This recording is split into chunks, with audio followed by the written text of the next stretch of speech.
remercions de votre présence à ce webinaire intitulé Application et interprétation des modèles de machine learning dans le cadre d'un calcul dynamique du SCR en formule standard. Tout d'abord, je tiens à préciser que ce webinaire est enregistré et que le support vous sera communiqué ultérieurement. N'hésitez pas également à poser vos questions dans le chat ou bien à la fin. Il y aura des minutes pour recueillir vos questions. Je me présente, je suis Habib Faye, manager du pôle R&D Actuariat, accompagné de Areski Cousin, qui est expert scientifique et professeur au DIAS de Strasbourg, et également de Prudence, qui est consultant au sein du pôle R&D, qui ont pu mener ces travaux.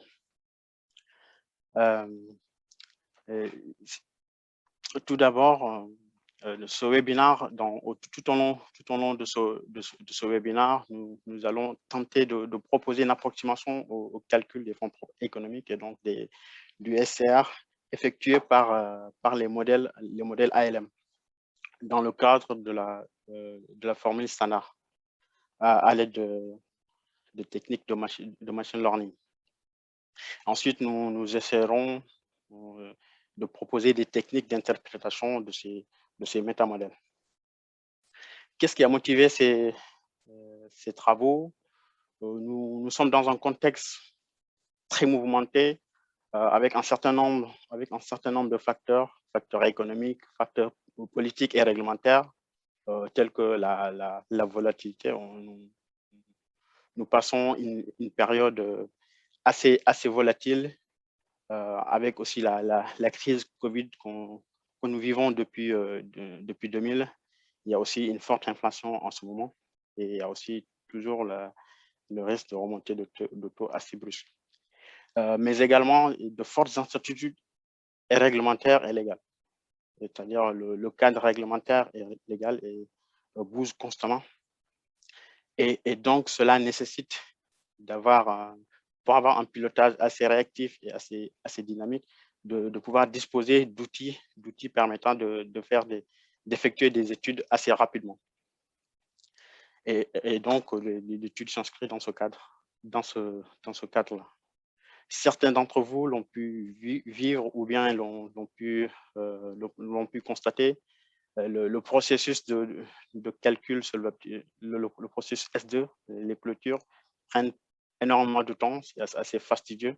Et donc, utiliser ces outils pour faire des études où on doit prendre des décisions assez rapidement, ça peut être assez lourd. Et donc, l'outil que nous proposons permet d'effectuer des études assez rapidement. Il faut signaler que cet outil n'a pas pour vocation de remplacer les modèles ALM. Il vient en complément des modèles ALM. Ce sont les modèles qui vont servir de production des calculs sur l'OBT2, mais ça sert d'outil de pilotage pour pouvoir effectuer des études et de prendre des décisions assez rapidement dans des contextes de stress ou pas.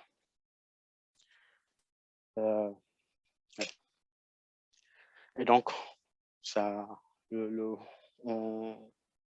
comme on va le dérouler, on va essayer de montrer que l'outil permettra de calculer de façon efficace les fonds propres et de permettre même d'estimer des sensibilités liées aux différents facteurs de risque. Et donc, d'avoir une vision plus dynamique de la solvabilité et de pouvoir faire des calculs de façon assez rapprochée, c'est-à-dire soit hebdomadaire ou journalière. Comme toute étude de machine learning, l'approche sera basée via une construction d'une base d'apprentissage qui sera alimentée par les QRT, les QRT des exercices précédents. Nous allons vous montrer la base qui a été construite. Ensuite, à partir de cette base, nous allons essayer de mettre en place des métamodèles pour calculer les fonds propres et les SR réglementaires. Ensuite, pouvoir faire des prédictions de ces SR.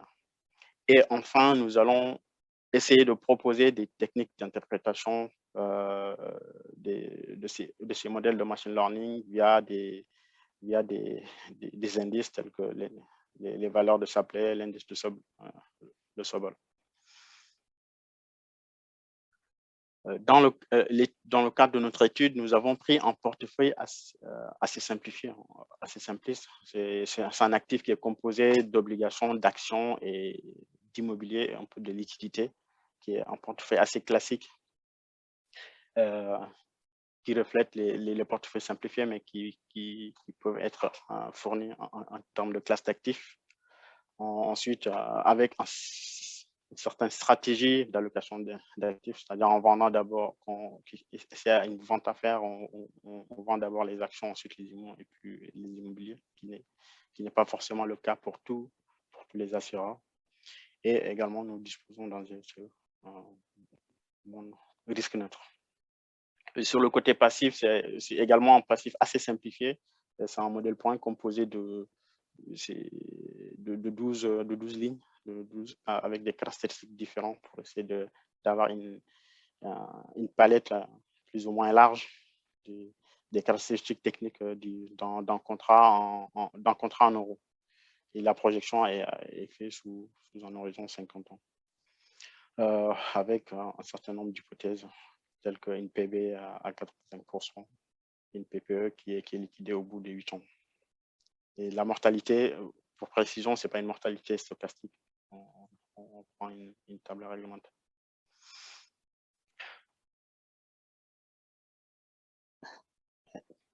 Donc, juste pour rappel, je sais que peut-être tout le monde n'est pas au même pied d'égalité en termes de connaissance de Solopté 2, même si l'objet de ce webinaire n'est pas, on ne fait pas un focus sur Solopté 2 en soi, mais un rappel est toujours nécessaire. À contrario, le Solopté 2 propose deux approches. Il y a une approche formule standard ou une approche modèle interne. Nous, notre cadre s'inscrit dans le cadre de l'approche formule standard, qui est une approche modulaire, c'est-à-dire on calcule d'abord les SR pour chaque sous-module de risque. On entend par module de risque, si par exemple je prends le risque de marché, il est composé d'un certain nombre de sous-modules de risque, le risque de taux, le risque d'action, ainsi de suite.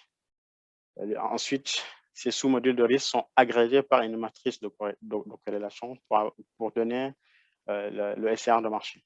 Ensuite, une fois qu'on a les SR pour chaque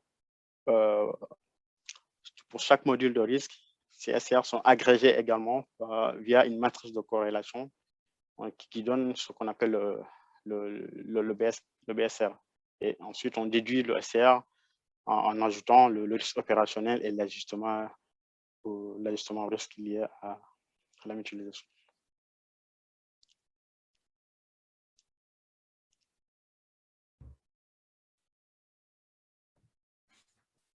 Alors, je prends la relève, effectivement. Donc, dans cette étude, nous avons établi cinq étapes pour construire le métamodèle des fonds propres. En fait, l'objectif, c'est de prédire les fonds propres centraux et choqués à différents exercices pour un passif constitué de contrats d'épargne en euros. Donc, la première étape consiste à identifier les facteurs de risque les plus influents sur les fonds propres et in fine sur le SCR. Donc, dans ce cadre-là, on peut penser au risque action, différents facteurs de risque taux, risque de spread, mortalité, rachat, frais. Donc, la première étape a consisté à déterminer un sous-ensemble de ces facteurs et de rajouter les provisions mathématiques également comme variable explicative et le temps. Donc voilà, la sélection des facteurs, c'est vraiment essentiel pour construire un métamodèle. Donc une fois que ces facteurs ont été identifiés, donc ces facteurs, on va les appeler des variables explicatives. L'objectif sera de construire une base d'apprentissage, c'est-à-dire d'identifier deux choses, un champ d'expérience en fait. Donc une base d'apprentissage, c'est un champ d'expérience qui contient deux ensembles.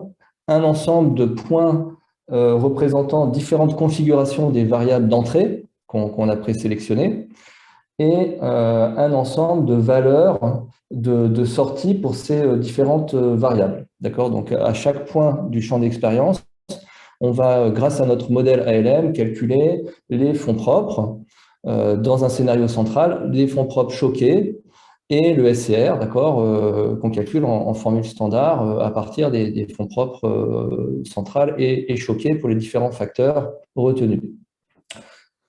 Ensuite, donc, notre base d'apprentissage, elle est constituée de ces expériences. Et l'idée, c'est de consolider cette base, de l'enrichir en fait au fil des exercices et d'exploiter donc l'apprentissage automatique, différentes techniques d'apprentissage statistique, comme on va le voir plus tard, pour créer un proxy du modèle ALM qui va permettre de calculer des métriques prudentielles plus efficacement, mais également de calculer plus efficacement des sensibilités.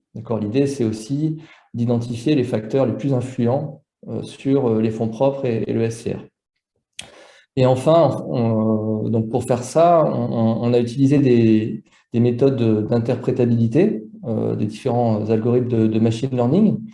Habib vient d'évoquer les valeurs de Shapley et les indices de Sobol.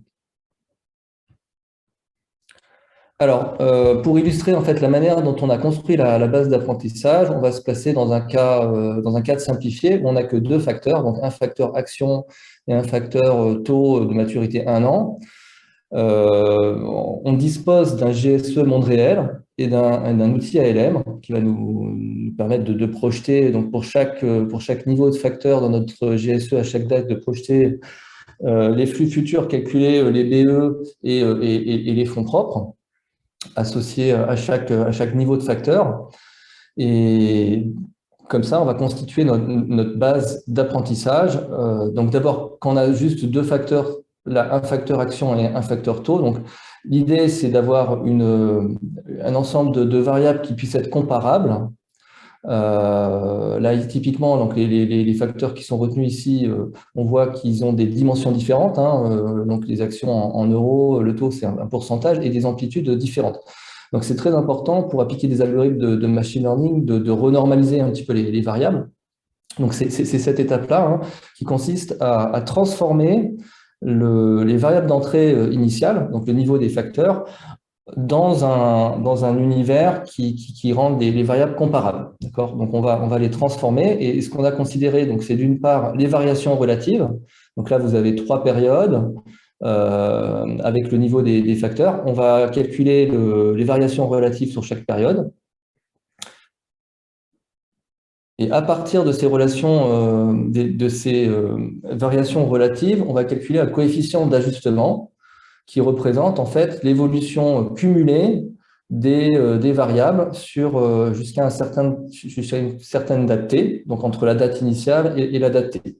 Donc ici, on voit que en faisant ça, à différentes dates t, les amplitudes, enfin les niveaux des variables sont bien comparables. On va pouvoir les exploiter pour notre base, pour construire notre base d'apprentissage.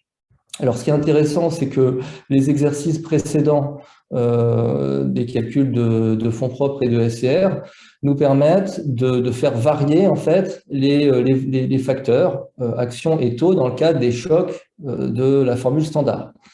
Donc, on n'a pas simplement, pour une période donnée, on n'a pas simplement les valeurs du scénario central, mais aussi les valeurs choquées. Et ces valeurs choquées, on va les utiliser pour enrichir notre base d'apprentissage. D'accord ? Donc, on a ces coefficients d'ajustement à chaque période, mais également les coefficients d'ajustement correspondant aux chocs sur chaque facteur de risque et qui vont être utilisés pour le calcul du SCR en formule standard. Donc, ce qui nous donne ici cette base d'apprentissage en fait pour 3 périodes, où vous voyez pour différentes périodes en fait les variables action et taux en scénario central et pour les différents chocs de la formule standard et les fonds propres calculés pour ces différentes variables d'entrée. D'accord ? Donc on a ici calculé comme ça pour chaque période et pour chaque choc de la formule standard des fonds propres correspondants grâce à notre modèle ALM.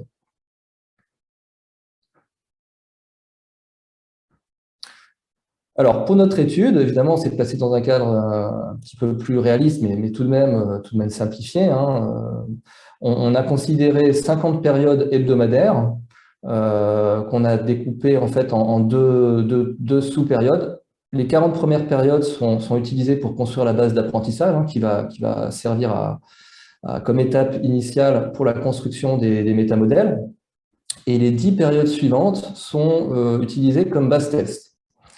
Donc, on a retenu en fait comme variable explicative 11 variables. Donc, parmi ces 11 variables, il y a des facteurs de risque, hein, qui interviennent dans la formule standard, hein. Par exemple, le niveau des actions.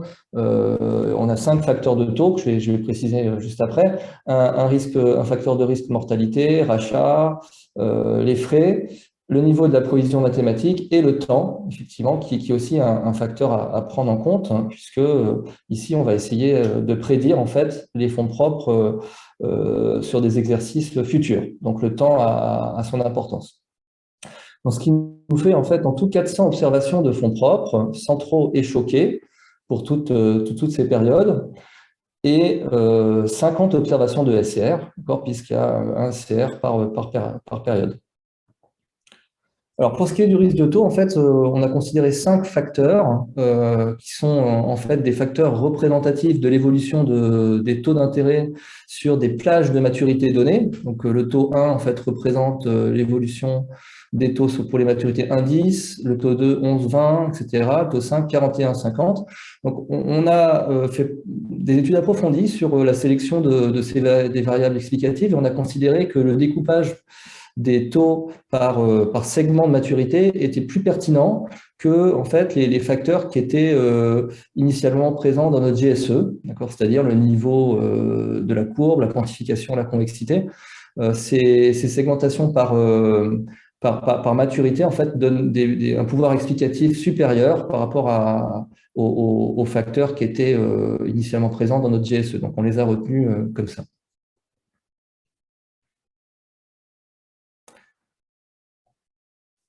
Alors, pour valider en fait les différents algorithmes de machine learning que je vais présenter juste après, on a procédé enfin, on a fait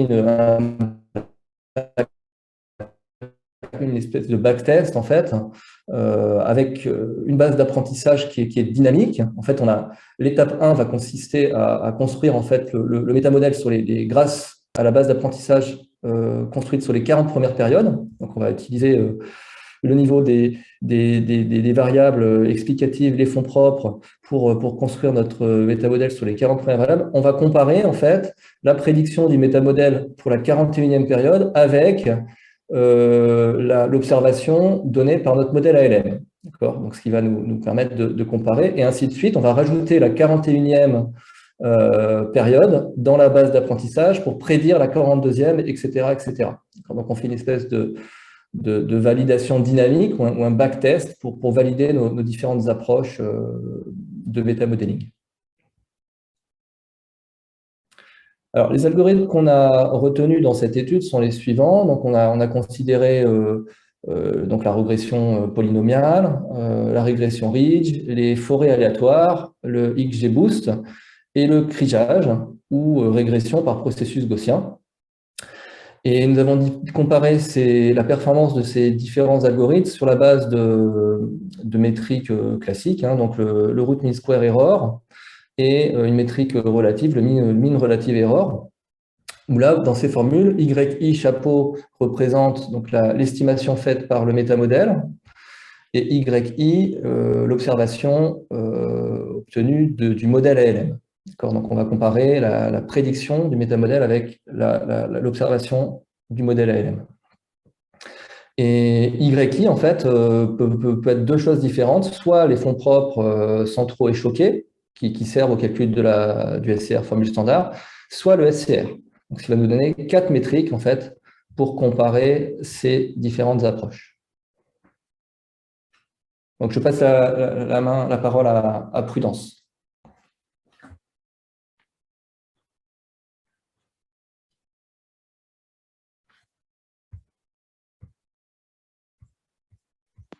Prudence, tu es en mute.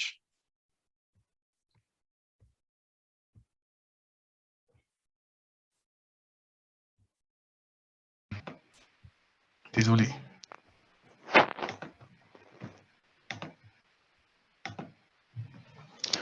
Du coup, je remerciais Ariski et Abi pour leurs présentations respectives. Et moi, je veux plus essayer de vous expliquer la partie interprétabilité des modèles qu'Ariski vient de présenter.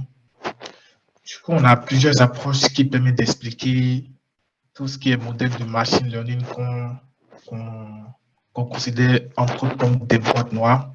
On a une approche qui est la méthode SHAP. Cette approche, pour faire simple, elle permet d'utiliser des modèles de base. Ça peut être une régression linéaire ou un arbre, une régression avec un arbre, pour expliquer les modèles complexes. Et du coup, quand on regarde la fonction d'interprétation du modèle, on voit que ça ressemble clairement à une régression linéaire. Et aussi, ce qu'il faut remarquer, c'est que c'est une fonction qui est appliquée à chaque observation. Ce n'est pas une fonction qui est appliquée au modèle entier, c'est-à-dire que quoi, chaque observation a son modèle linéaire. Et là, on peut expliquer le modèle à une maille beaucoup plus fine que les modèles classiques. Du coup, G représente le modèle d'interprétation pour l'observation S. Du coup, on aura autant de modèles que d'observations. Et Z' prend des valeurs entre 0 et 1, c'est-à-dire Z', c'est un indicateur que quand c'est égal à 0, ça veut dire que la variable explicative n'est pas présente dans notre modèle d'interprétation. Quand c'est égal à 1, ça veut dire que cette variable est présente. Et phi J représente les valeurs de Shapley, c'est en quelque sorte l'importance de chaque variable explicative par rapport à la prédiction finale. C'est-à-dire quelle plus-valeur chaque variable apporte par rapport à la prédiction finale.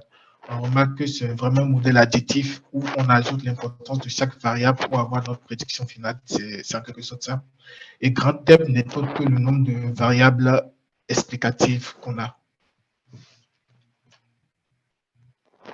Je vais passer à l'algorithme qui permet d'établir les valeurs de Shapley. Et chaque fois, je reviendrai en arrière pour vous montrer ce que signifie chaque variable en question. Et du coup, ici, pour vous présenter brièvement l'algorithme, étant donné que c'est un algorithme qui s'adapte à chaque variable explicative, à chaque observation, c'est-à-dire que quand on fixe une observation dans notre base d'apprentissage, et on vient expliquer maintenant pourquoi le modèle, le modèle de machine learning prédit cette sortie ou cette observation. Du coup, on va se fixer juste pour une seule observation. K, c'est le nombre de coalitions. K, ça veut dire quoi? Ça veut dire que le nombre de combinaisons que je peux avoir avec mes M variables explicatives. C'est-à-dire, si je prends l'exemple de deux variables explicatives, tu peux avoir une variable, tu peux avoir une coalition constituée d'une variable, une coalition constituée de deux variables. Et ainsi de suite. C'est le nombre de combinaisons qu'on peut avoir avec les grands thèmes variables explicatives qu'on a. Et grand thème, c'est le nombre de variables explicatives qui est la même pour toutes les coalitions. En gros, ce qui se passe, c'est que quoi? Pour chaque coalition, on détermine le vecteur ZK qui nous donne l'indication sur quelle variable explicative appartient à la coalition.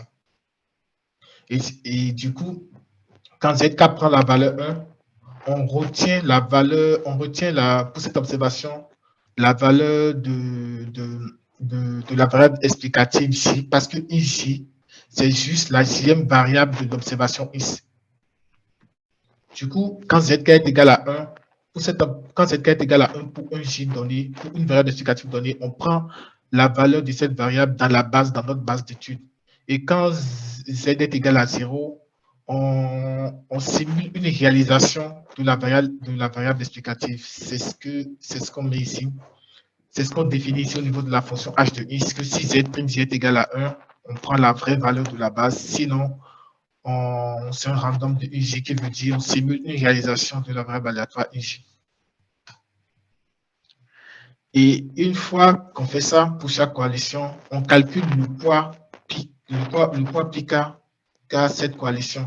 Et ce poids, cette formule, elle n'est pas anodine parce que cette formule, elle permet de donner plus d'importance à des coalitions qui ont beaucoup de variables explicatives et en même temps des coalitions qui ont peu de variables explicatives.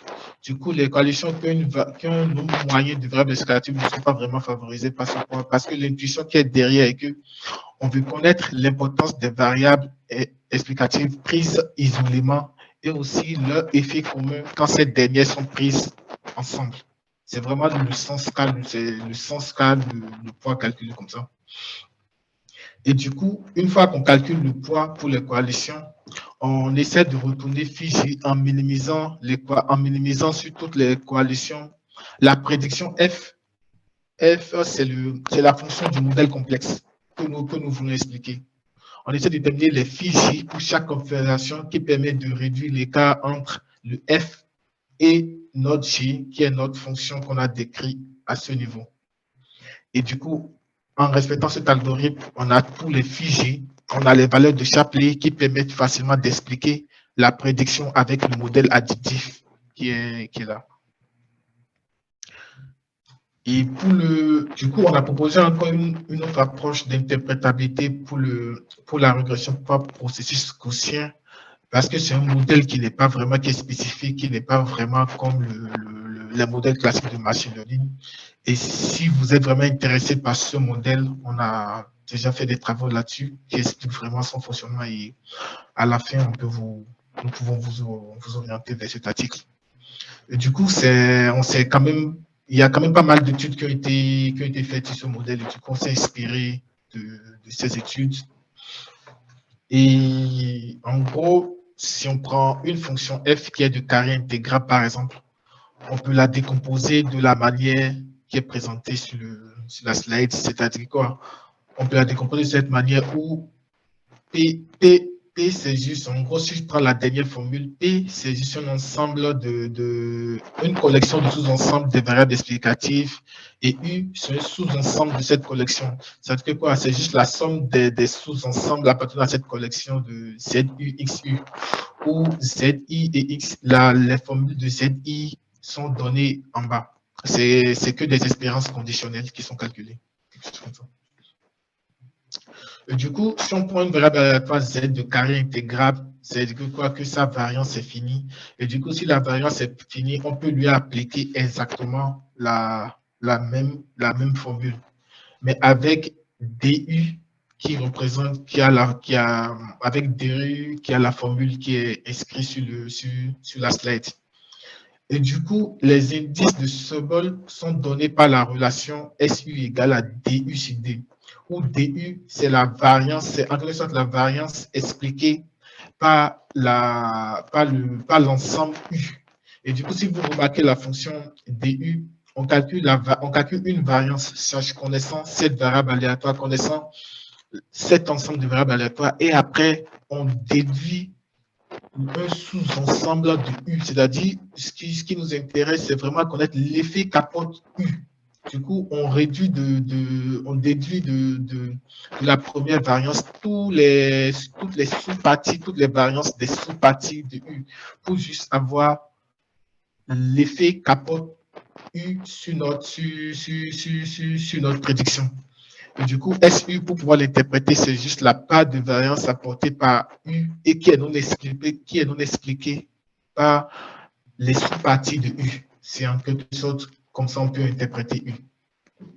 Et du coup, ce SU est appelé indice de Sobol. Et l'article sur lequel nous sommes basés pour faire cette étude propose une estimation des différents SU. Ici, nous sommes limités à des sensibilités, à des indices de Sobol de premier ordre. On peut avoir des indices de deuxième ordre. En gros, le DIG, c'est quand on considère les deux variables aléatoires. On peut avoir de troisième ordre, et ainsi de suite. Mais nous, on s'est limité aux indices de premier ordre, juste au DI. Pour pouvoir estimer les indices de Sobol du premier ordre, l'article sur lequel nous sommes basés propose cette manière d'estimer, cette estimation que nous avons utilisée. Et du coup, en gros, cette estimation, elle est favorisée par le modèle de régression par processus gaussien, parce que le but derrière, c'est d'avoir une distribution de sensibilité. Et le seul modèle qui nous permet d'avoir une distribution de sensibilité, c'est vraiment le modèle par pour ces quotients, étant donné que ce modèle ne prédit pas une moyenne comme les autres modèles classiques. Il prédit non seulement une moyenne, il suppose que chaque observation suit, je suppose que toute observation suit un vecteur gaussien. Et du coup, chaque observation, donc une loi normale, ayant une moyenne et une variance donnée. Et le modèle prédit pour chaque observation une moyenne et une variance donnée. Du coup, on peut simuler les observations autant de fois qu'on veut. Et du coup, ce qui facilite vraiment le calcul d'indice de Sobol pour cette méthode. Du coup, je vais passer sur l'algorithme. Ceux qui sont vraiment intéressés, on pourra revenir là-dessus si vous avez des questions. Du coup, pour faire simple, en utilisant cette manière de calcul, on génère deux sources d'incertitude sur les indices de Sobol qu'on calcule pour chaque variable explicative. Déjà, le modèle Z en lui-même, qu'on calibre, c'est un modèle qui a sa part d'erreur parce que quand on utilise un métamodèle, forcément, on veut tendre vers la vraie relation qui existe entre la variable explicative et la variable expliquée, mais on ne trouve pas forcément cette fonction. On trouve une fonction qui est souvent proche de cette fonction. Et déjà, il y a déjà une première source d'incertitude. La deuxième source d'incertitude vient du fait qu'on approxime les indices de Sobol. Ce sont des calculs de variance, ce sont des intégrales. Du coup, on approxime le calcul de cette intégrale en utilisant des bootstraps. Du coup, il y a encore une deuxième source d'incertitude qu'on génère.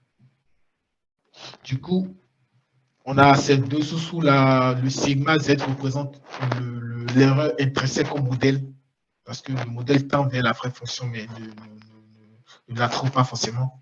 Et du coup, le sigma MC, c'est l'erreur qu'on introduit, c'est l'erreur qu'on réalise en approximant le calcul d'intégrale par les bootstraps. Et du coup, l'idée, c'est de trouver un nombre minimal M tel que les deux erreurs soient les mêmes. Du coup, il ne faut pas que l'erreur d'approximation d'intégrale soit supérieure à l'erreur intrinsèque du modèle. C'est vraiment notre condition d'arrêt dans l'algorithme.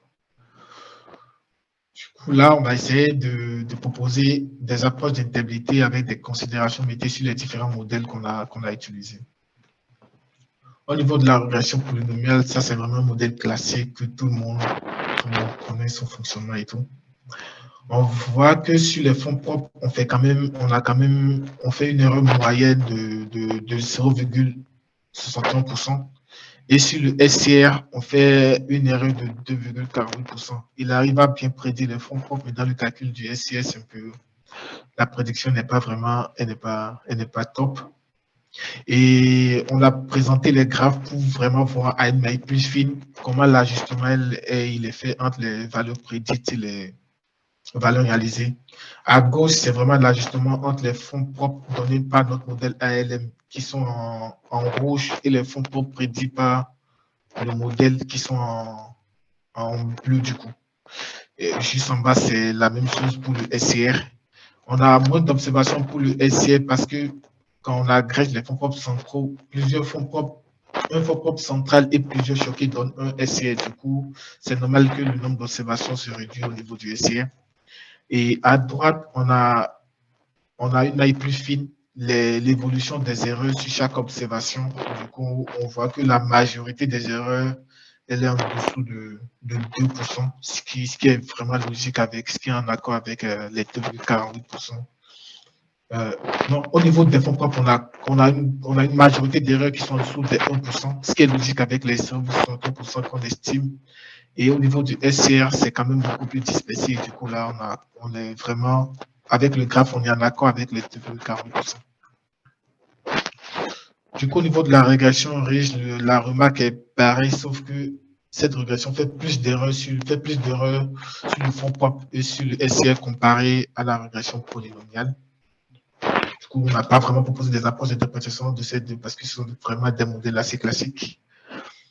Au niveau du random forest, ce qui est vraiment étonnant, c'est que ce modèle, par contre, les modèles boîte qu'on considère tous comme étant des modèles super performants, et ce modèle, il a carrément fait moins que la régression riche et que la régression polynomiale. Du coup, ça ne veut pas forcément dire que le modèle de machine learning donne toujours des performances que les modèles classiques. Du coup, au niveau du SCR, on fait une erreur de 12%, ce qui est quand même aussi énorme. pour le XGBoost, comparé au Random Forest, c'est quand même pas mal. Ou sur sur le fonds propre, on fait une erreur de pratiquement 1%. Et sur le SCR, on a quand même une erreur de 5%, ce qui est beaucoup aussi. Et au niveau de l'ajustement des fonds propres, on voit que les fonds propres s'ajustent clairement aux prédictions de nos modèles ALM. Et qu'au niveau du SCR, ce modèle, il a un peu du mal à s'ajuster. Indépendamment de ça, nous avons quand même proposé des approches d'interprétation de ce modèle parce que c'est vraiment un modèle qui est pratiquement inexplicable. Et du coup, on a proposé des approches d'interprétation avec la méthode SHAP qu'on avait décrite précédemment. Et du coup, si je retourne au niveau de la méthode pour rendre la compréhension beaucoup plus simple, le modèle part d'un phi 0 qui est une composante pour toutes les observations. Et après, d'une observation à une autre, on a les différents fichiers qui y sont ajoutés. Et du coup, c'est exactement la même chose qu'on va observer ici. On voit que le modèle, il part d'une valeur de 7, je crois. Et quand il part sur le taux, et du coup, d'une valeur à une autre, on voit que ça tend à le faire pencher soit vers la droite, soit vers la gauche. Les variables qui tendent à faire pencher le petit tracé vers la droite diminuent, le S diminue, en gros, apporte une information qui diminue en gros notre prédiction. C'est-à-dire que quoi? Si on regarde, par exemple, si on regarde je vais prendre quoi? Je vais prendre l'action, par exemple. Non, pas l'action. Si je prends la PM, par exemple, je crois que c'est la PM. La PM, elle a en gros, elle donne une direction un peu de gauche au tracé, ce qui veut dire qu'il fait passer de 775 à 7 carrément. Et du coup, quand on prend le taux 1 le fait passer de 7,75 à 8,50. C'est-à-dire que quoi? On a vraiment des variables qui tendent à diminuer à la prédiction, genre les fonds propres, et des variables qui tendent à l'augmenter. Et du coup, ça, c'est vraiment la prédiction des fonds propres pour la période 40, pour les fonds propres de la période 40. Et du coup, pour être beaucoup plus détaillé, on a fait un plot qui s'appelle le force plot. Et lui, il crée deux catégories, c'est-à-dire que quoi, les variables qui tendent à augmenter la valeur, qui sont en rouge, toutes les variables qui sont en rouge au niveau du force plot tendent à augmenter la valeur des fonds propres, et tandis que toutes les valeurs qui sont en bleu tendent à la diminuer. Si on revient ici, ce qui est peut-être plus visible que le premier graphe, ici on voit qu'on était à 7,77 par exemple pour les fonds propres. Et une fois qu'on regarde l'impact du PM, ça fait basculer les fonds propres vers 7,14 et tout. Du coup, on voit que cette variable est clairement à diminuer la valeur des fonds propres. Et si on se réfère au force plot pour confirmer notre intuition, on voit que la PM, elle se retrouve du côté bleu, c'est-à-dire des variables qui tendent vraiment à diminuer la valeur des fonds propres. Et ici, comme ça, et du coup, plus, en gros, plus ce trait-là, il est long, plus l'impact, il est énorme sur notre variable à expliquer. Et du coup, comme ça, on peut clairement identifier l'impact des variables. On peut voir quelle variable influence plus notre variable d'intérêt qui, dans notre cas, représente les fonds propres. Et du coup, ça pour différentes périodes. Et ce qu'il faut remarquer, on voit que d'une période à une autre, on n'a pas forcément les mêmes impacts au niveau des variables explicatives. On n'a pas forcément le même impact. Du coup, on peut vraiment adapter la politique de gestion de risque à chaque période parce qu'on a un détail plus fin au niveau de notre interprétabilité. Et là, on peut faire la même chose, mais pour plusieurs observations. Parce que ce qu'on avait fait ici, c'était une observation. Mais la même chose peut être faite sur plusieurs observations. Après, il faut identifier quel type d'observation, ce qui n'est pas facile. Mais là, il faut juste remarquer qu'on peut faire la même chose pour plusieurs observations. De la même manière, on peut calculer une importance de variables pour le modèle global parce que, en gros, pour chaque observation, on n'a pas forcément besoin d'importance. L'importance, elle est donnée vraiment par ce graphe où on voit quelle variable impacte le plus. Mais on peut quand même calculer une importance globale du modèle en prenant juste une moyenne des valeurs de Shapley par observation, une moyenne de la valeur absolue des valeurs de Shapley par observation. Et globalement, on remarque que ce sont vraiment les facteurs de taux qui influencent clairement les fonds propres. Et du coup, nous avons essayé d'apporter une approche d'explication à ça. Et nos contrats sont des contrats qui ont été investis sur des supports euros. On sait que pour ces supports euros, la revalorisation de ces contrats dépend vraiment pour revaloriser le contrat, c'est-à-dire pour servir tout ce qui est TMC, les taux cibles et tout. Cette revalorisation dépend des revenus financiers qui sont ici des différents placements que nous avons fait, tout ce qui est actifs obligataires, pour recevoir des coupons, des dividendes, des loyers et tout. On voit que ces revenus financiers sont pour la plupart dépendants des coupons perçus parce que si on se réfère à l'allocation que Habib avait présentée, je suis désolé, qu'on a soit 15% d'obligations. Du coup, c'est vraiment les coupons perçus qui sont une part importante au niveau des revenus qui permettent de revaloriser les contrats. Et ces coupons, dans notre modèle ALM, ils sont indexés sur les taux d'intérêt en vigueur. C'est-à-dire que si on veut faire un achat de coupons dans notre modèle ALM, si on veut faire un achat d'obligations dans notre modèle ALM, le taux de coupon qu'on prend, il est égal au taux d'intérêt en vigueur dans notre modèle à cette période. Et du coup, ce qui montre que la revalorisation des contrats dépend majoritairement des coupons, qui ces derniers dépendent du taux d'intérêt. Du coup, ce qui fait que vraiment les taux, ça peut être une approche d'explication qui montre pourquoi les taux, les différents modèles montrent que les taux sont les variables qui influencent le plus les prédictions des fonds propres. Et du coup, ce qu'on s'est dit, on va quand même vérifier, est-ce que vraiment les taux 4 impactent vraiment notre modèle? Et ce qu'on a fait, c'est que quoi? On a conservé toutes les autres variables telles qu'elles sont. On a changé le taux 4, c'est-à-dire que quoi? On a fait des réalisations, on a simulé différentes valeurs de taux 4 pour voir est-ce que ça change nos prédictions ou ça change pratiquement pas nos prédictions. Et du coup, ce qu'on observe, c'est clairement un changement drastique des différentes prédictions, ce qui nous conforte vraiment dans l'idée que les taux 4 vraiment sont les variables qui apportent le plus qui expliquent plus la volatilité des différents fonds propres qu'on étudie. Du coup, les taux 4 sont vraiment des taux longs qui représentent la plage de maturité, si je ne me trompe pas, de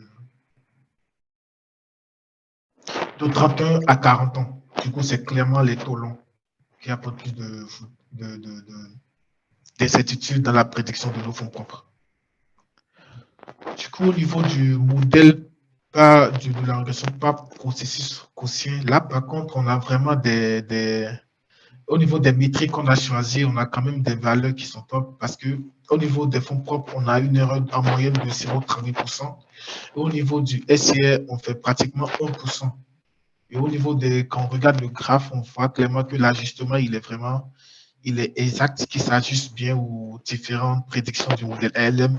Donc, au niveau des erreurs sur chaque observation, la majorité, elle est en dessous de 1%, que ce soit sur le fonds propre et que ce soit sur le SCR aussi.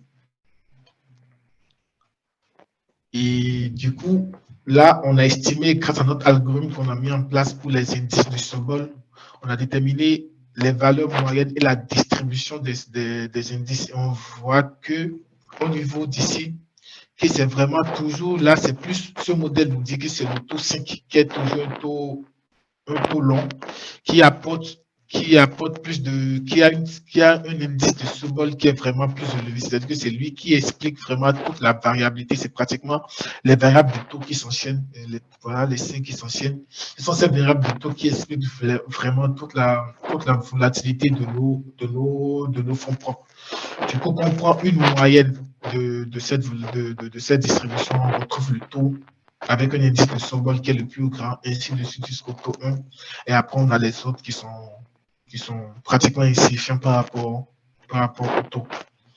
Et du coup, là, on a calculé les variances de chaque indice de sous-bol. Et les variances sont là. Et ce qui est intéressant avec cette approche, avec cette régression par processus gaussien, c'est que on peut quand même mesurer, on peut contenir les certitudes liées aux différents, les certitudes liées aux sensibilités qu'on calcule. Parce que, vu qu'on travaille en gros dans la formule, ce qu'on fait, tout ça dépend de M. Et M, c'est le nombre d'observations qu'on simule avec notre CSE montre réel. Du coup, plus on simule d'observations, plus on diminue vraiment la variance de ces sensibilités-là. Du coup, ce qui est vraiment apprécié avec ce modèle et avec les indices de ce mode, parce qu'on a quand même la même mise sur les estimateurs. On peut diminuer la variance en augmentant le M. Après, ça complexifie l'algorithme, mais on a quand même la même mise sur ces estimateurs, ce qui est vraiment apprécié. Par contre, au niveau de Shapley, on n'a pas vraiment cette même mise-là. On est dépendant vraiment de l'algorithme.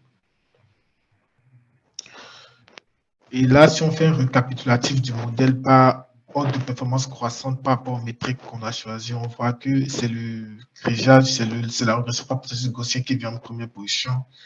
Et après, on a les autres. Du coup, la conclusion à laquelle on en vient, c'est que vraiment cette approche permet de calculer efficacement les fonds propres. Et du coup, par conséquent, essayer, du coup, nous, on va juste, si on devait retenir le modèle, on allait retenir la régression par processus gaussien. Et du coup, par rapport à la manière dont on a construit notre base d'apprentissage, cela nous permet quand même d'avoir une vision beaucoup plus dynamique, c'est-à-dire journalière et hebdomadaire. Après, ça dépend de quel plan de temps chacun choisit, mais ça permet d'avoir quand même une vision plus dynamique de la solvabilité, surtout en période de crise. Et ça permet d'estimer les sensibilités des fonds propres aux différents facteurs de risque, parce qu'avec cette approche, on peut déterminer quel facteur influence plus notre volatilité et à quelle date. En gros, on n'a pas un facteur qui influence notre modèle en moyenne, mais on peut déterminer sur chaque période de calcul quel facteur influence grâce à Shapley. Et après, on a proposé des approches d'interprétation via la théorie de Shapley, les indices de Sobol, qui peuvent permettre d'ajuster la politique de gestion de risque à chaque date. Parce qu'avec Shapley, on a quand même des idées à la maille plus fine de comment on obtient la prédiction par rapport aux variables explicatives. Du coup, ça peut orienter vraiment la politique, ça peut vraiment dynamiser aussi la politique de gestion de risque, où d'une date à une autre, on n'aura pas forcément on a forcément les mêmes facteurs qui influencent. Et du coup, on en revient à ces conclusions et je vous remercie pour votre attention. Et vos questions sont les bienvenues. Merci.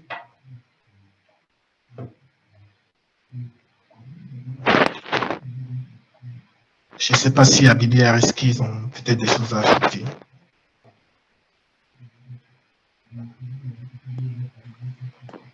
Non, peut-être juste pour dire que cette étude, ça dépend aussi du portefeuille considéré. Hein.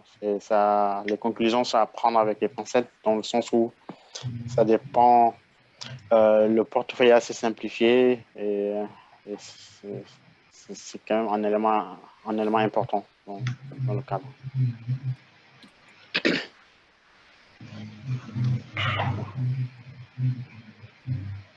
Bonjour.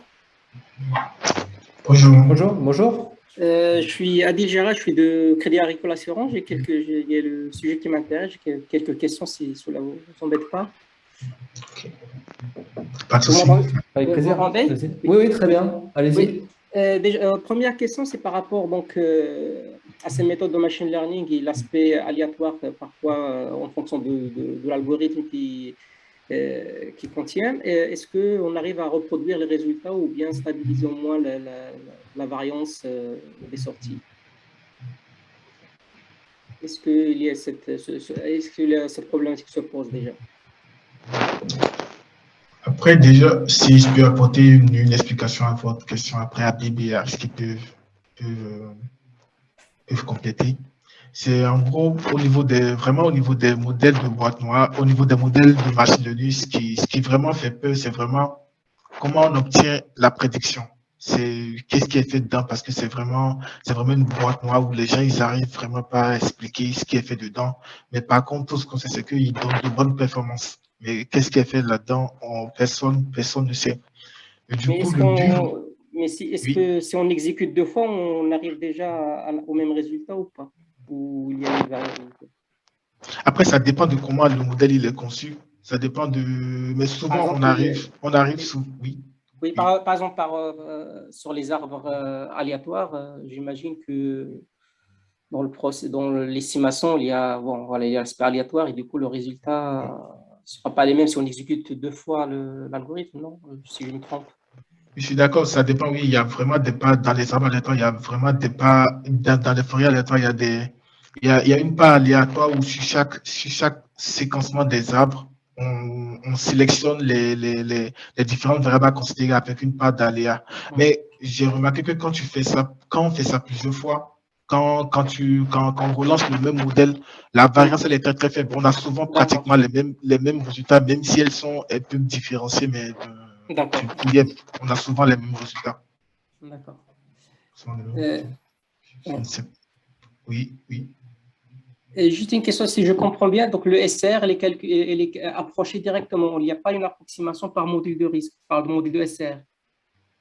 Après, il y a vraiment une approximation par module de. Chaque module, il est approximé par la machine learning ou Ouais, c'est ça. ça? Chaque modèle est Hmm. approximé par machine learning. Ouais. Vu la manière dont on a construit la D'accord, base d'apprentissage, en vrai, on fait apprendre le modèle c'est la partie que Ariska avait présentée.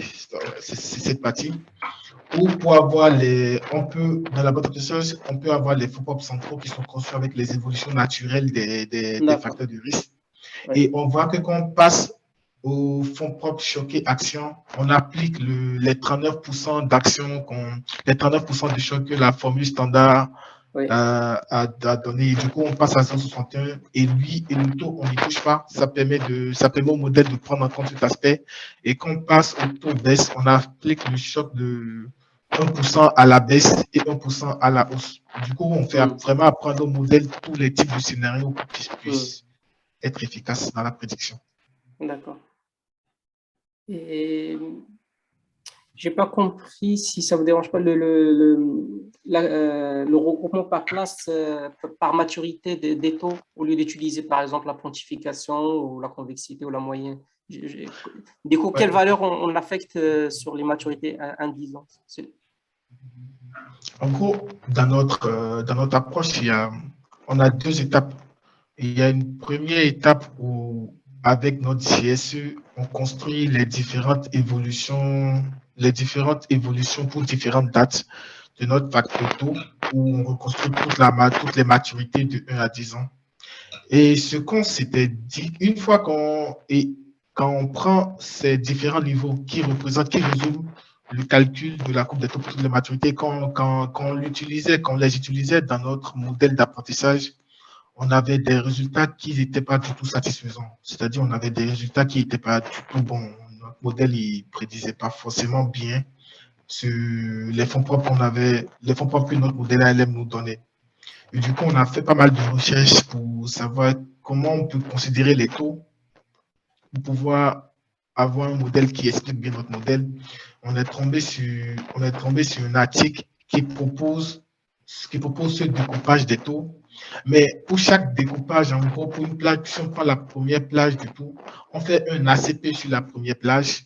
Et du coup, pour cet ACP, Ah, on d'accord. garde juste le niveau, en gros, le facteur qui explique le mieux la volatilité de cette plage. Du coup, D'accord. finalement, ça revient à considérer pour chaque plage un niveau un niveau d'aléa. Ça peut être le niveau, la partification ou la convexité. D'accord. Ah oui, d'accord, je vois. D'accord, ça marche. Ah, je vois. Merci. C'est Et une dernière question pour ma part, désolé. pas de souci, pas de souci. Ouais, donc l'utilisation du GSE en risque neutre, dans quel Oui. ordre il se présente et comment exploiter la variabilité des facteurs en monde réel, en fait? Comment lier les deux? Ah, ok. En gros, ce qu'on fait, c'est exactement ce que Areski l'avait. Après, si Areski, tu peux. Oui, oui, non, vas-y, Prudence, hein. Ok. Oui. En gros, on a une première phase où on projette nos facteurs de risque sur diverses périodes. Et si je prends par exemple cette phase où on a prédit sur la période, on suppose que sur 3 semaines par exemple, on va faire évoluer notre modèle de bilan à la date 3 avec notre CSE monde réel. C'est ça qui donne l'évolution naturelle de nos facteurs de risque. Et une fois qu'on arrive à la date 3 et qu'on a notre bilan à la date 3, ce qu'on fait, c'est que on le met dans notre modèle ALM ou qui est conçu des scénarios riches de déchéance pour pouvoir valoriser, pour pouvoir calculer les fonds propres. Et du coup, les fonds propres qu'on calcule à cette date 3 sont des fonctions de l'évolution à la date 3. Je ne sais pas si vous voyez ce que je veux dire. En gros, Oui. on a le GSE monde réel qui nous donne l'évolution jusqu'à une date d'intérêt. En aucun cas, on utilise le GSE risque neutre. On l'utilise pour pouvoir valoriser, pour pouvoir calculer le fonds propre. Le calcul de fonds propre est utilisé avec le modèle ALM qui est constitué des CSE risque neutre. D'accord. Ce qu'on fait dans un premier temps, c'est que quoi? On diffuse par exemple avec notre gestion du monde réel, on a une évolution de nos facteurs de risque sur une période P donnée. C'est-à-dire que quoi, si on prend une période P, on donne une évolution jusqu'à cette période P. Et ce qu'on fait, c'est que, oui. Juste pour répondre simple, Prudence, le GSE risque note n'est pas utilisé dans le cadre des machine learning. C'est juste utilisé dans le cadre du modèle ALM. Projection. Ouais, Oui. Oui, c'est ça, exactement. Oui. D'accord. Ouais, je comprends. Je comprends, merci. Merci. Pardon. Est-ce qu'il y a d'autres questions?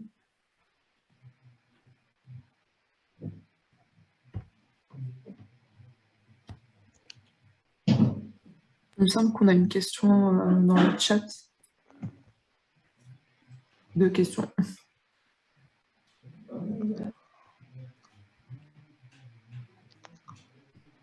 Comment sont les coefficients de corrélation entre les variables explicatives? Comment sont les coefficients de corrélation? Je n'ai pas bien compris la question. Alors, effectivement, donc dans ce scénario donné par le GSE monde réel, en fait, on utilise des facteurs de risque marché qui sont avec des hypothèses de corrélation. Donc, il y a des corrélations qu'on spécifie en fait entre le risque action et les risques de taux dans le GSE monde réel. Après, nous, ce qu'on a retenu, c'est une trajectoire de ce GSE hein, pour appliquer en fait cette approche de métamodèle. Vous pouvez compléter, hein, n'hésitez pas si... Oui, c'est exactement ça, parce que dans notre GSE monde réel, on prend en compte, dans les projections, on prend en compte les corrélations qui existent entre les différents facteurs de risque du coup. Ouais.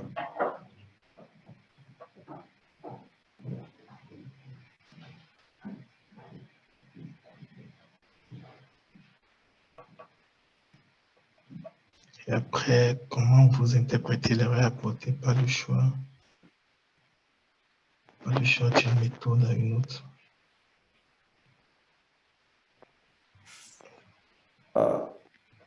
Déjà, le choix d'une méthode à une autre, c'est pas un choix qu'on fait de notre côté, c'est un choix qui dépend du modèle en face duquel on est.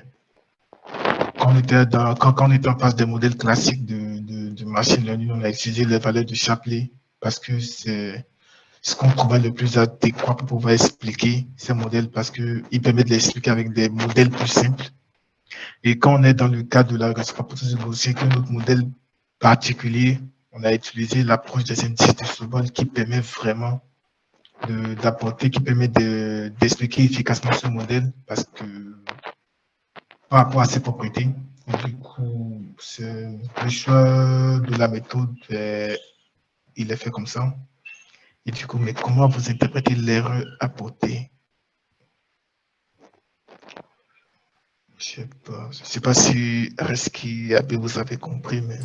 C'est difficile à dire parce que tous les modèles qu'on a considérés, toutes les approches de machine learning sont construites sur la même base d'apprentissage, donc sur les mêmes variables explicatives. Qu'après, on pourrait regarder quelle variable contribue le plus. Enfin, si on avait différentes bases, en fait, on aurait pu comparer, regarder les variables qui contribuent le plus à l'erreur ou à l'explicabilité du modèle. Mais sinon, la question de mon avis pourrait être précisée un petit peu plus. Parce que... Ouais, j'avoue, la question, je ne la comprends pas forcément. Du coup, il y a une autre question. Avez-vous testé une dépendance avec plusieurs coupes de taux, crédit souverain, par exemple? Tu veux répondre à risqué ou... Non, vas-y, Prudence. Hein. Crédit souverain. Non. Non, je pense que ça fait partie aussi de ce qu'on dit, l'approche illustrative assez simplifiée. On n'a pas effectué plusieurs scénarios pour voir est-ce que ça joue beaucoup. Donc, ça fait partie des conclusions qu'on a dit, les conclusions qu'on a prises ici. C'est assez dépendant des scénarios des hypothèses d'entrée qu'on a effectuées. D'où notamment avec l'approche de la courbe de taux simplifiée. Et je pense que même pour la question, je pense que nous, dans nos actifs qu'on avait, on n'a pas d'obligation corporate. Et du coup, l'idée d'utiliser des coupes de taux de crédit, ça n'avait pas d'importance, ça n'avait pas vraiment, peut-être que je me trompe, mais je pense que ça n'avait pas vraiment d'intérêt. Ça n'avait Si, pas de... si, mais oui, on ne l'a pas fait. On pouvait tester. de l'optionnalité du passif. Ça veut dire quoi l'optionnalité Est-ce du que passif? Sinon, l'optionnalité pour les options. les garanties de capital pour le fonds euro? Oui, ça c'est pris en compte. Hein. Ouais. Oui. Oui, ça s'est pris en compte, oui. C'est vraiment la caractéristique des supports. Donc, ouais. Peut-être effectivement ce qui manque, et ça, je pense que ça rejoint un peu par rapport à la question de tout à l'heure en haut, c'est d'avoir un tableau sous forme matricielle et mettre en face tous les modèles versus tous les facteurs de risque pour bien visualiser quels sont les facteurs de risque qui influent plus sur l'erreur suivant le modèle qu'on a pris. C'était dans une approche simplificative, encore une fois, qu'on a effectué. Après, je ne sais pas si le fait de visualiser en gros, des facteurs de risque en face avec les erreurs, je ne sais pas si c'est, je sais pas, je n'ai pas vraiment l'information que ça apporte. Après, Ça permet ça permet de voir selon le modèle, ça permettrait d'interpréter en disant si on prend la régression GP versus il est plus en cohérence avec ce qu'on observe par rapport à la réalité, c'est-à-dire ce sont les taux longs ou bien la partie rachat qui influe plus sur le RCR versus si on prend, je ne sais pas, la régression Ridge, dans ton avis. Après, ça, c'est purement intrinsèque à la conception de chaque modèle. Parce que, étant donné que les modèles, on les a considérés sur les mêmes bases, sur les mêmes portefeuilles, sur les mêmes sorties. Ça, c'est vraiment de la conception du modèle. Ça rentre plus dans... Oui, du coup, ça permet quand même de donner comment on appelle encore, des points d'exclamation en disant voilà, attention, suivant tel modèle, ça peut c'est ce qu'on a constaté, hein, qui peuvent donner des valeurs assez contradictoires, mais de façon très visuelle par rapport au portefeuille en question. Ok, en effet, oui. Les rachats dynamiques ont été modélisés dans notre étude. Ils sont pris en compte dans notre modèle ALM qui permet de valoriser les contrats du passif. Quand on dit que le choix des facteurs dépend du portefeuille, y a-t-il une méthodologie générale pour construire ces facteurs?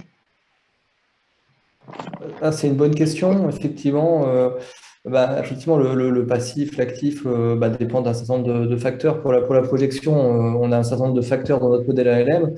Pour le métamodèle, qui est un proxy du modèle ALM, on va retenir que les facteurs les plus influents. En fait, donc, effectivement, il y a une étape de sélection des variables ou des facteurs.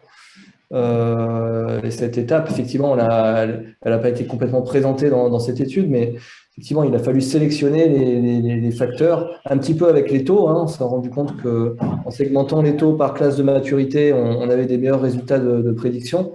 Mais effectivement, il y a une étape de sélection des variables explicatives pour construire le métamodèle.